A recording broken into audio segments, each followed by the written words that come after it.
With the Ghost of Tabor open alpha mere days away at this point, I mean, I can taste it. It's so close. The thing is, we know, or most people who have been following the game know, that the open alpha is only for Steam. That doesn't mean, however, that you cannot participate in it. And I want to get as many people participating in the open alpha as I can prior to the launch of the game. The only requirements that you need to have is an internet connection that's at least 50 megabits a second down, a headset of course, virtual desktop, and at least $2 to your name. If you don't have virtual desktop, I will have a referral link in the pinned comments in the description that will give you 25% off.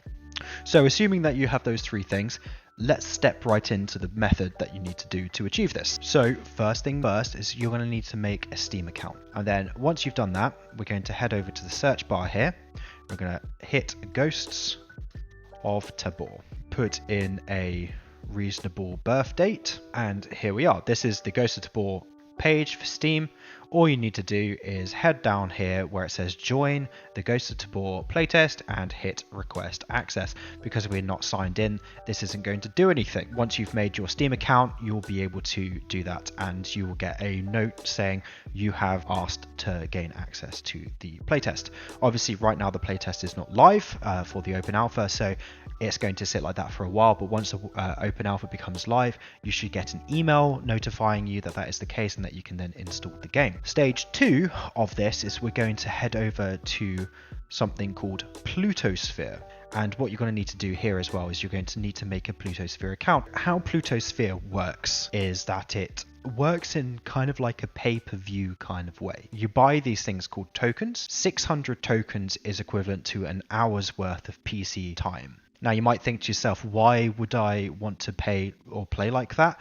Well, the thing is that Plutosphere is great because it keeps the tokens. If you buy 600 tokens and if you don't use it for 12 months and then you log in 12 months time, those tokens will still be there. Whereas with Shadow PC or any other cloud gaming PC services, you pay for a monthly access, you pay 30 quid. If you don't get on with it or it doesn't work for you, you lose that 30 quid and you don't get to get a month's worth of gaming or a month's worth of use dotted out throughout the year. But that's what Plutosphere gives us. How tokens work is 600 tokens gives us roughly an hour's worth of game time, as I've said, and that will cost you about $2, which is about £1.80 for me. Now I would suggest buying 600 tokens at first. Spend as little as you can to see if it works. If you have a very kind of sketchy internet, it might not work for you, and you don't want to spend tremendous amounts of money for a cloud gaming solution which isn't going to work for you. Here's a Yorick rat tip right here for you. If you buy an hour's worth of Plutosphere and buy virtual desktop, as long as you only use virtual desktop for under 2 hours within a 2-week period, you can just return it through the meta refund policy and get all your money back, and then all you've paid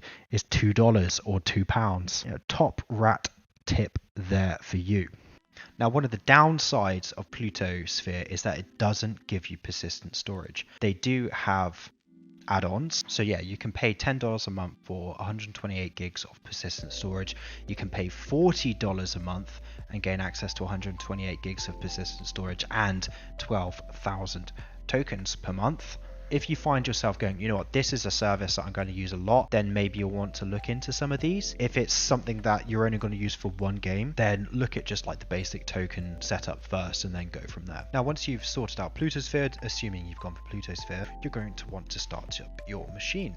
This process can take a fair while. As it says here, your machine may take up to 10 minutes to launch, but the tokens are not used during that startup phase. So what we're going to do is we're going to just skip until it's loaded up. Now you can do all of this within the headset using in-headset browser, but just because it's easier for me to do it like this, I'm going to do it like so. So we're going to sign into our Steam account, so I'll do that now. So we are now in Steam. Because I already have Ghosts of Tabor playtest available to me, I'm just going to install it, but obviously once you get access to the open alpha, this should pop up. So it's going to take us about 2 minutes to download Ghosts of Tabor right now. So I'm going to head over to Chrome. Right, what we're going to want to do here is download the virtual desktop streamer app. Now, one thing you will notice is that actually within the desktop view within the browser, it seems quite choppy. But don't let that fool you for the performance, because actually the performance is very good. So we're just going to install that. Okay, so the virtual desktop streamer app is now installed. So we're going to finish that and it will launch up. Just going to close that down. And then in here, what you do is you add in your device username. Ghosts of Tabor has now downloaded. So one thing to bear in mind is that Plutosphere does actually have a client within for the Quest 2, so I'm just going to go grab my Quest 2. However, one of the issues I found with Ghosts of Tabor, if I open up in any one of these 4 settings, it will crash through the headset. So I'm going to enter VR on my Quest 2. Okay, I'm now in. Yep, everything's working. So starting, I'm going to give you the starting VR thing now because I didn't actually launch Steam VR before. So I'm now going to launch this in Steam VR mode. Actually, Steam VR mode. When I try and launch it, no, it crashes. So this is why we have to use virtual desktop, because no matter which one of those 4 options I use, it will crash the game. So what we need to do instead is use virtual desktop. So I'm actually going to close down desktop vision now, and I'm going to head over to casting.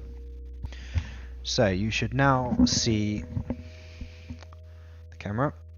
So we're going to head over to my app library, move that in a bit, and open virtual desktop.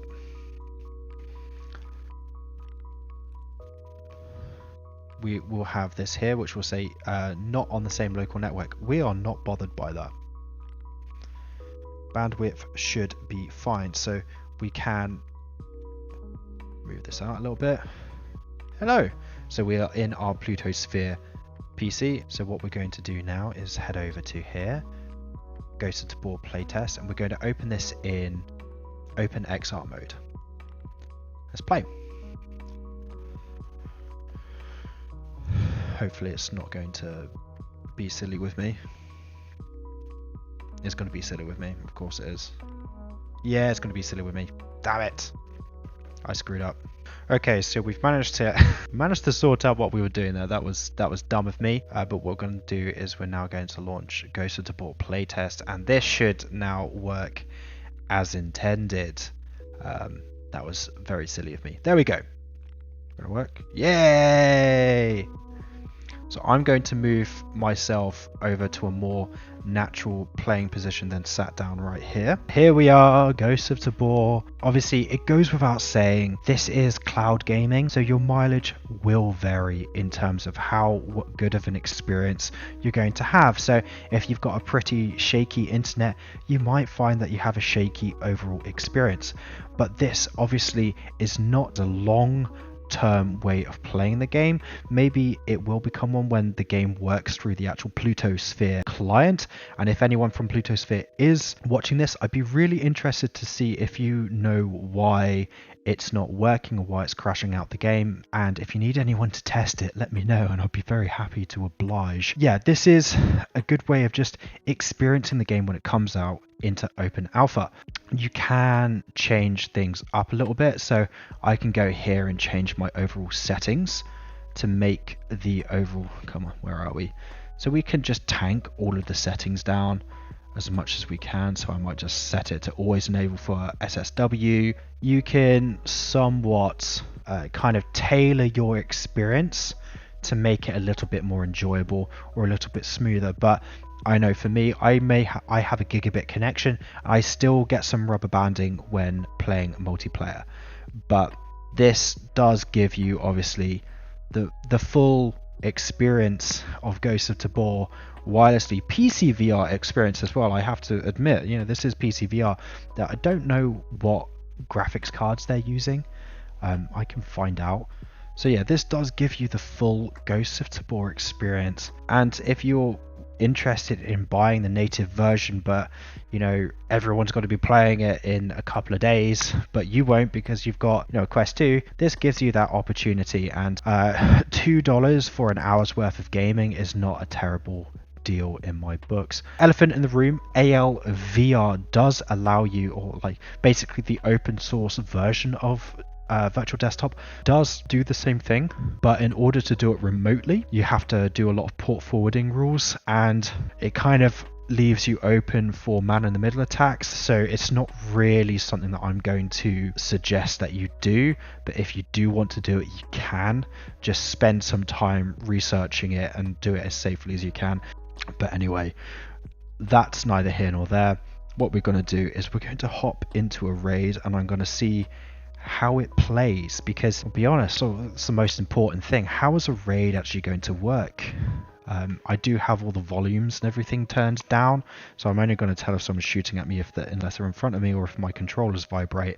And if you know me, my controllers don't vibrate that much anymore.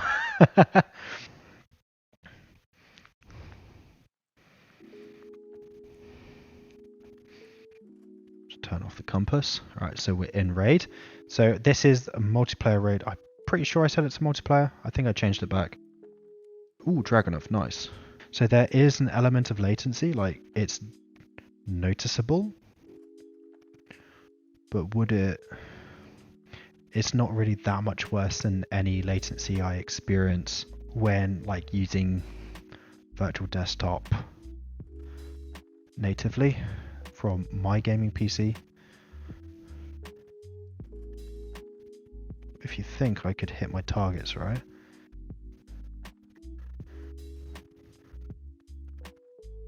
And this is... Oh, hello.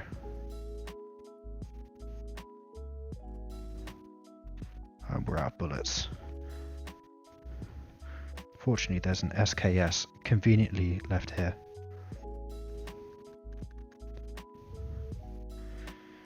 Easy gaming. So yeah, like, as you can see, it's not exactly preventing me from being able to kill 5 or so Phoenix. I shot him in the bottom of the chin, look at that. Wasn't expecting that. Poor bloke, he just took a piercing. But yeah, so as you can see, it's running perfectly fine actually. What is that? Oh, that's a fan. Okay, cool. We're gonna get our first successful raid on cloud. Is a skull here? I can even get my skull. Yorick was here. Here's my skull. Yorick was here on the cloud. Here we go. We're going to extract with this. You know, this is the first time I've seen my skull in many, many days. It's actually worth quite a little bit of money. Oh god, one sec. I'm an idiot.